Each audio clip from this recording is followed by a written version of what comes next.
Alors nous allons évoquer les performances personnelles pour nous projeter finalement vers le match de lundi parce qu'il faudra valider cette victoire lundi au Bénin. Alors quels sont les joueurs qui vous ont marqué positivement dans cette rencontre? Donc en l'occurrence, quels sont les tops pour vous? Fadel. Pour moi, en premier, je mets Sangaré pour son abattage. Il était présent sur le terrain, il marque un but. Et ensuite, je prends Sinali. Sinali pour son jeu aérien, pour son agressivité, ses relances. Et je prends Go pour clore mes 3.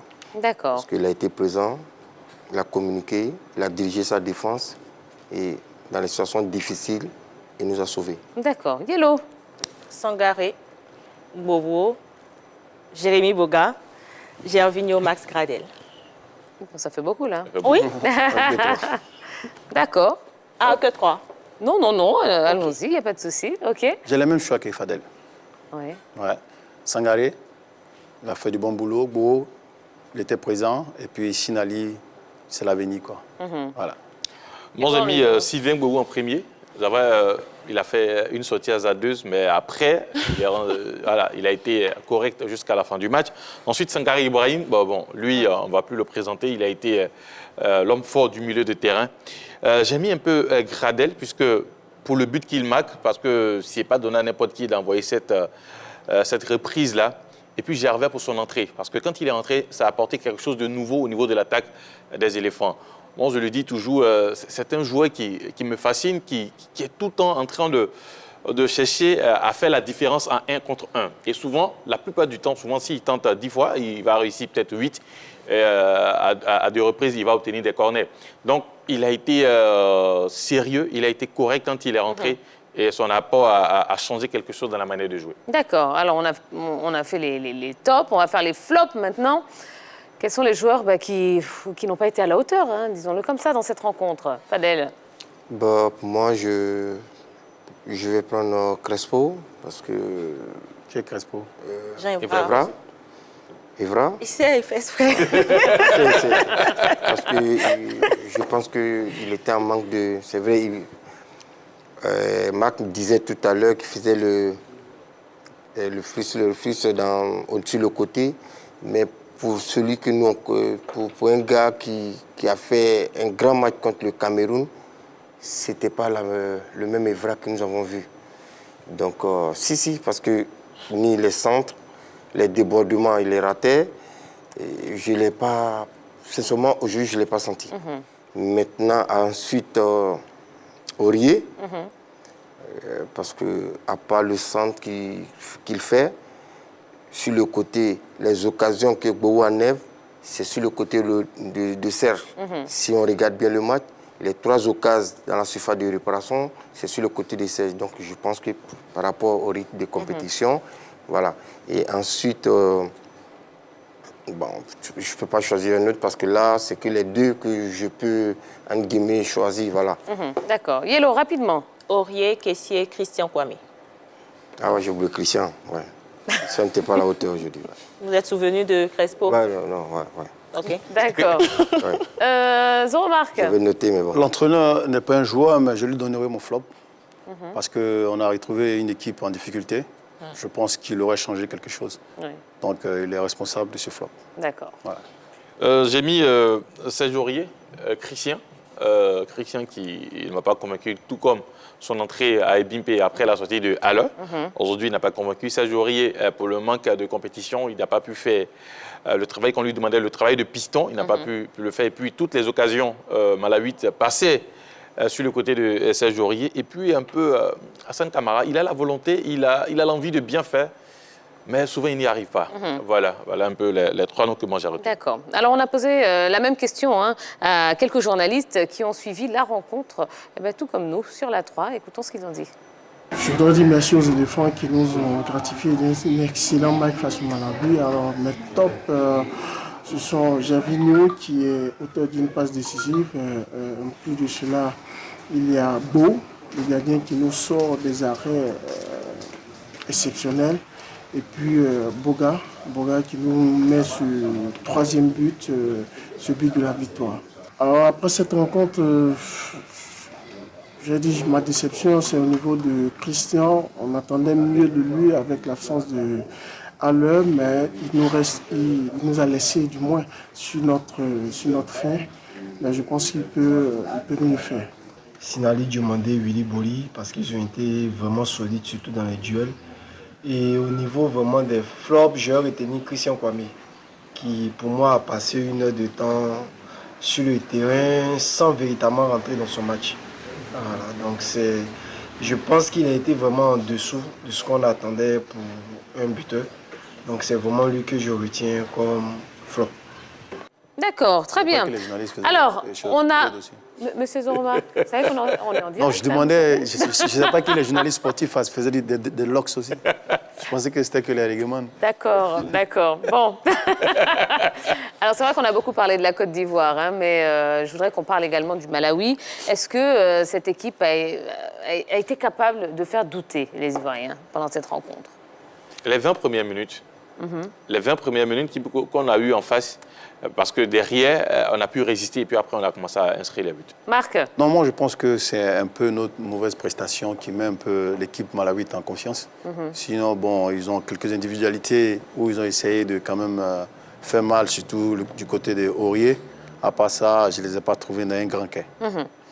Alors, on avait les yeux rivés hein, sur les Ivoiriens, mais on avait quand même les oreilles tendues vers le Cameroun, hein, qui était opposé au Mozambique. Alors, Henri Jo, quel a été le résultat de cette deuxième rencontre dans ce Victoire 3-1 du Cameroun au stade de Japoma, un doublé de Maxime Choupo-Moting, plus un autre but de Kaltoko Ekambi. Voilà, et le Cameroun est derrière les éléphants avec 6 points, la Côte d'Ivoire 7 points, l'équipe du Malawi est 3e avec 3 points et le Mozambique 4e avec un seul petit point. Alors une petite réaction concernant ce duel à distance hein, entre le Cameroun et la Côte d'Ivoire, Fadel? Oui, ça a été toujours comme ça entre le Cameroun et la Côte d'Ivoire. On a 1 point d'avance, on va gérer jusqu'à la fin. Yellow?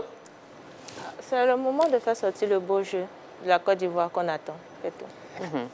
Moi, ce que je voulais dire, c'est que le beau jeu de la Côte d'Ivoire, si vous le remarquez souvent, généralement, quand on joue contre les petites équipes, les petites nations, on ne verra jamais le beau jeu des Ivoiriens. On l'a vu à la CAN. Quand la Côte d'Ivoire joue contre le Cameroun ou l'Algérie, les jeux se surpassent. Donc la Côte d'Ivoire s'adapte à son adversaire. Voilà. Mais tu penses pas que c'est le moment qu'on doit changer ça même? La Côte d'Ivoire, oh non, c'est la mentalité. La Côte d'Ivoire, c'est comme ça. Quand tu joues contre une petite équipe, tu te dis non, c'est gagné d'avance. C'est notre mentalité. Même quand on jouait, c'était comme ça. Non, Fadel. Non. Fadel, non. Marc, tu as été joueur. Oui, mais c'est pas comme ça. Tu as été joueur comme moi. Quand tu joues contre une petite équipe, ce n'est pas la même chose quand tu joues contre la SEC ou l'Afrique, mais quand tu joues contre une grande équipe. Voilà. Mais cela, ça nous a desservi. Oui, je suis d'accord, mais c'est ce que je suis en train de dire. C'est ce que j'ai constaté. Je n'ai pas dit que ça doit compter, c'est ce que j'ai constaté. Je dis bien que quand la Côte d'Ivoire joue contre les grandes nations, ce n'est pas le même jeu qu'on fournit. Les mêmes joueurs qui ont joué contre le Cameroun, ils étaient à 70% sur le terrain. Ils étaient à 70% sur le terrain. Mais qu'est-ce qu'on a vu aujourd'hui? On n'a rien vu. Certes, on a marqué parce qu'on a des joueurs expérimentés. Ce n'est pas le schéma de l'entraîneur qui nous fait marquer. Après le premier but de comment on appelle, Gradel, on n'a plus joué. Les 2 buts, on les marque parce que Gervais rentre et il change le jeu de la Côte d'Ivoire. C'est parce que lui rentre quand le jeu ivoirien a changé. Tout le monde bougeait sur la ligne d'attaque. Voilà. D'accord. Fadel, il faut savoir que l'équipe nationale n'est pas un club où tu as un effectif de 25 joueurs avec qui tu travailles tout le temps. L'équipe nationale, c'est lui là vient aujourd'hui, demain l'autre n'est pas là. Donc on fait avec. Ça a été comme ça partout. Donc on ne peut pas s'attendre qu'on doit avoir une équipe bloquée là, 11 types. Savait qu'on va travailler. On ne peut pas. Donc, on fait avec ce qu'on a. Donc, on le fait bien. Maintenant, comme je le dis, le football, à un certain moment, il y a des hauts et il y a des bas. Donc, au moment où le bas arrive, il faut savoir s'organiser. Donc, ce que Yellow dit, ce n'est pas, quand on parle de beau jeu, ce n'est pas 10 passes pour aller marquer. C'est avoir un bloc solide. Éviter que les gens arrivent dans nos super de réparation aussi facilement pour ne pas que Beau s'imprègne encore. Donc, voilà au moins ce qu'on doit faire. Donc, c'est de ça qu'on parle un peu. D'accord. Plusieurs matchs se sont joués pour cette troisième journée, dont la défaite du Nigeria face à la Centrafrique. Yellow, vous avez quelques résultats à nous proposer? Oui, alors, hier se sont joués 8 matchs et en voici les résultats. Pour la journée d'hier, Mali contre Kenya. Le Mali a battu le Kenya de 5 buts à 0. Tunisie-Mauritanie, 3 buts à 0 pour la Tunisie. Guinée équatoriale contre la Zambie, 2 buts à 0 pour la Guinée équatoriale. Nigeria-Centrafrique, 1-0 pour la Centrafrique. Rwanda-Ouganda, 1-0 pour l'Ouganda. Libéria-Cap-Vert, 2-1 pour le Cap-Vert. RD-Congo contre Madagascar, 2-0 pour RD-Congo. Et Tanzanie-Bénin, 1-0 pour le Bénin. Alors pour les matchs d'aujourd'hui, Angola contre Gabon, 3-1 pour l'Angola. Algérie-Niger, 3 contre 1 pour le Niger. Le match était encore en cours. Djibouti-Burkina, 4-0 pour le Burkina, match en cours jusqu'à présent. Et Égypte-Libye, 1-0 pour l'Égypte, match en cours. Voilà. D'accord. Bon. Alors, résultat logique pour vous ou pas? Il y a des surprises. Il y a des surprises dans ce que nous avons vu, notamment la défaite du Nigeria à domicile face à l'équipe de Centrafrique. Un but à 0 dans les derniers instants. Voilà. Ça, c'est une grosse surprise. Et puis, la défaite de la Zambie face à la Guinée équatoriale, quand même. Zambie, vainqueur de la CAN en 2012, face à la Côte d'Ivoire, et qui se fait battre là. Bah, ça, c'est une grosse surprise. Moi, je suis content parce qu'il faut un changement en toute chose. Les petites équipes doivent se réveiller aujourd'hui. Regardez le Cap-Vert qui, depuis un certain moment, est constant. Eh oui. Parce qu'il travaille. Le Nigeria qui prend un but à la dernière minute, ça ne me surprend pas sur le foot. Oui. Je suis content que les petites équipes se réveillent. D'accord. Fadel, des surprises non, logiques? Pas de surprise parce que c'est le football. Voilà, mais moi, je voulais juste savoir, je voulais juste demander à Marc, est-ce que pour toi, on ne travaille pas ici? Moi, je voulais juste savoir. Moi, je n'ai pas parlé d'ici. Non, je veux demander parce que à t'écouter, on a l'impression qu'on ne travaille pas. Non, je veux dire que les petites équipes aujourd'hui sont en train de travailler. Donc, je suis content parce qu'eux aussi se réveillent. Voilà, si je dois dire que la Côte d'Ivoire travaille, t'inquiète pas, je le dirai facilement. Mais pour le moment, je parle des autres nations. Voilà. D'accord. Allez, dernière question. Si vous deviez mettre une note sur 10 aux éléphants pour cette prestation. Fadel? Moi, je mets 7. 7 sur 10 ouais, 7. Pour les éléphants. OK. Yellow? 5. 5 sur 10. Vous êtes dur, Yellow. 6. Vous êtes dur. Non, 6 aussi. Ah, ben dis donc. Moi, je préfère m'arrêter sur le fait qu'on a pris les 3 points. Si, c'est bon. Je voudrais passer un coucou à Jérémy Boga. Bonsoir. Le but, quoi. Oui. Ouais, le grand but, c'est qualité. Allez, on vous rappelle. Oui. Alors voilà, l'information, c'est que la Côte d'Ivoire s'est imposée donc, face au Malawi, 3 buts à 0. But de Max Gradel à la 35e minute. But de Sangaré Ibrahim à la 85e et but de Jérémy Boga à la 95e minute. Eh bien, merci beaucoup, messieurs. C'était bien, on a passé un bon moment. Ouais. Oui, Yellow aussi? Oui, on a passé un bon moment. Ah bon, d'accord, non? C'est Yellow qui sort? Oui. Ah bon, d'accord. Ah ben non, restez avec nous, messieurs. Je me suis emmêlé les pinceaux. Voilà. Ah, vous voulez pas rester avec nous? Non, Bon. On devait Non, c'est moi qui me suis emmêlé les pinceaux. Ce qu'on va faire, on va juste marquer une toute petite pause.